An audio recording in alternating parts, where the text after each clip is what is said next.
শহর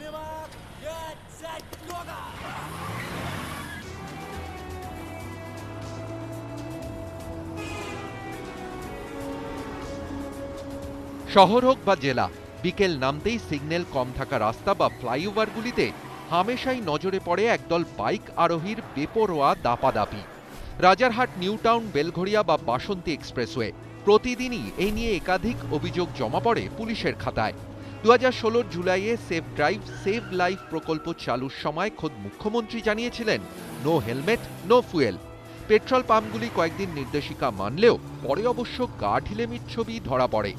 বাইক দুর্ঘটনার অন্যতম প্রধান কারণ অবাধ্য গতি। অতিরিক্ত গতি কাটছে প্রাণও। তাই মাথা ব্যথার কারণ হয়ে দাঁড়িয়েছে ট্রাফিক পুলিশ ও পরিবহন দপ্তরের। এক লাফে জরিমানার অঙ্ক 100 থেকে বাড়ানো হলো 5000-এ।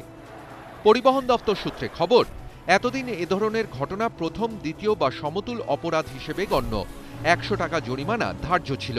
দ্বিতীয়বারের বেশি অপরাধে 500 টাকা জরিমানা।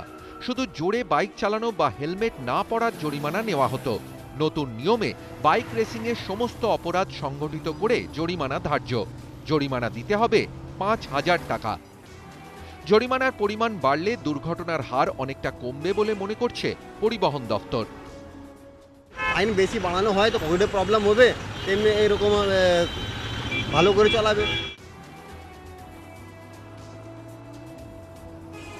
বিধানসভায় পরিবহন মন্ত্রী শুভেন্দু অধিকারী জানিয়েছেন, জেলাগুলির ক্ষেত্রে জরিমানা ধার্য করার জন্য পরিবহন দপ্তরের কর্মী সংখ্যা কম।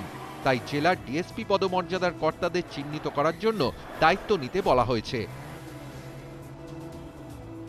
এখন দেখার, জরিমানার অঙ্ক বাড়ানোর পর কলকাতায় বাইক রেসিং এর সংখ্যা কমানো যাবে কিনা, পাশাপাশি জেলাগুলোতেও তার হার কোথায় গিয়ে দাঁড়ায়। ক্যামেরা জ্যোতির্ময় বসুর সঙ্গে আবির ঘোষাল, টিভি নিউজ বাংলা, কলকাতা।